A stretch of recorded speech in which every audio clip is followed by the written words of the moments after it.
Hola, ¿qué tal? Muy buenos días desde Madrid. Aquí me tienen, tomando un cafetito. Hoy tenemos que ocuparnos del pánico comprador en el mercado de metales. Y también nos vamos a ocupar del pánico vendedor en las acciones. Comenzamos por los metales. Tal y como pueden ver ustedes en la fuerte subida experimentada por el níquel, una subida del 80% en un día, o duplicar su precio, no se explica por qué haya desajustes entre la oferta real y la demanda real de níquel o de cualquier otro metal. Esto que hemos visto en el níquel, tal y como pueden ver en este índice, se ha producido en casi todos los metales. Esto se ha producido fundamentalmente por movimientos internos del mercado de futuros de Londres. ¿De acuerdo? Me explico. Los productores de metales básicos generalmente lo que hacen es que abren posiciones cortas en el mercado de futuros. ¿Para qué? Para asegurarse un precio de venta. Con la subida que experimentaron los metales tras la invasión de Ucrania por Rusia, nos hemos encontrado que la subida ha provocado pérdidas en estas ventas de futuros que han hecho los productores de metales. ¿De acuerdo? Muchos de ellos han ido cancelando y cuando se han acelerado las cancelaciones es cuando se ha producido un crecimiento exponencial del precio. Luego ven ustedes que la fuerte subida experimentada por el precio de los metales se debe, en esencia, en la parte final, se debe a la cancelación agresiva de posiciones cortas por parte de los productores. Ha tenido que ser tal el volumen de cancelación de posiciones cortas, ya hemos visto que el precio se ha duplicado prácticamente, que el mercado de metales de Londres ha tenido que adoptar medidas de emergencia, tal y como les ponemos en este tuit, ¿de acuerdo? Por lo tanto, nos encontramos con que la fuerte subida se explica por cancelación de posiciones cortas. En el momento que la gente cancele posiciones cortas, el precio de los metales debería caer al nivel que corresponde para alcanzar el equilibrio entre oferta y demanda. Hay un problema añadido, y es el siguiente.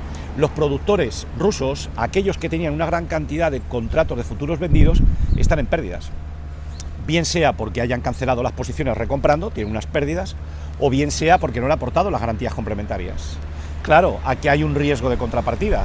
Si los productores rusos no pagan porque no les dejan disponer de las reservas de divisas, aquellos que ganan por haber hecho la cobertura de la operación o la contrapartida de la operación están en pérdidas reales. ¿Por qué? Porque no van a cobrar las ganancias, ¿de acuerdo? Por lo tanto, hay un problema de liquidez que puede tener consecuencias importantes, y es el más importante, y es del que menos se está hablando, ¿de acuerdo? Vamos a las bolsas.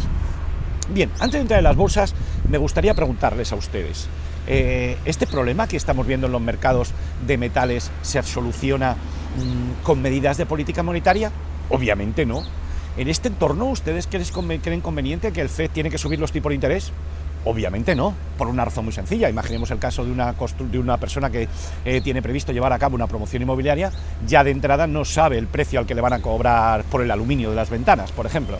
Si encima además le vamos a subir los tipos de interés, pues obviamente el proyecto no lo va a llevar a cabo.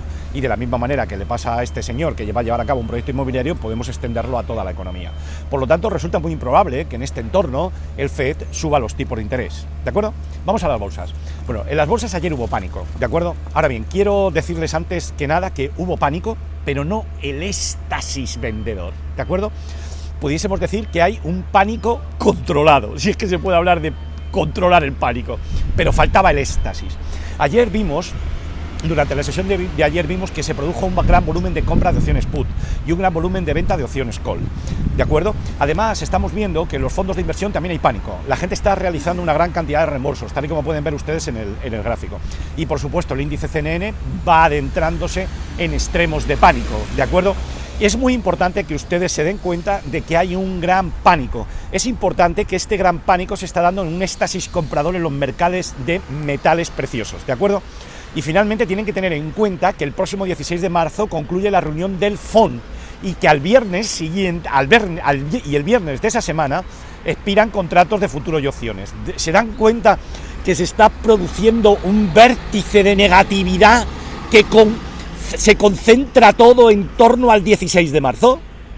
Ténganlo en cuenta, ¿de acuerdo? Vamos a las bolsas. Es indudable que el miedo que vimos ayer provocó la perforación del soporte 4.260. Mala cosa, se perforó el 4.260, ya dijimos que si se perforaba ese soporte íbamos a la zona 4.050. Tal y como pueden ver ustedes en el gráfico, la zona de soporte se encuentra entre 4.040 y 3.990. Por lo tanto, vamos a considerar como escenario más probable que el SP500 se dirija a esa zona.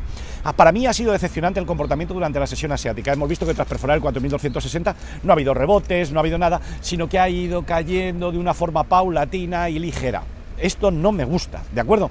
Por lo tanto, vamos a considerar como escenario más probable que caiga el 3.990. Yo creo que la pérdida del 4.000 puede desencadenar un éxtasis vendedor y que la gente capitule, ¿de acuerdo?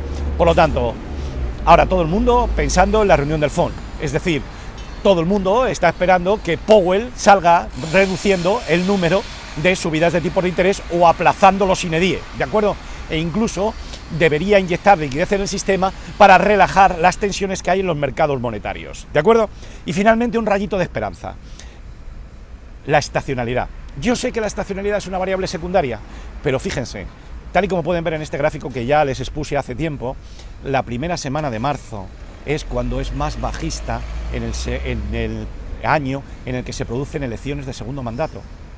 Por lo tanto, a corto plazo las bolsas son bajistas, existe mucho miedo y estamos en un periodo estacional bajista que suele prolongarse estadísticamente durante la primera semana de marzo. Por lo tanto, debemos estar atentos, yo no digo que haya que comprar ni mucho menos, debemos estar atentos por si se produjera un fuerte rebote, porque las condiciones se dan. Ahora falta el desencadenante, y este desencadenante tiene que producirse previamente un éxtasis vendedor en los mercados de acciones. En los mercados de metales, el éxtasis comprador ya se ha producido. Adiós, hasta luego y que pasen buen día.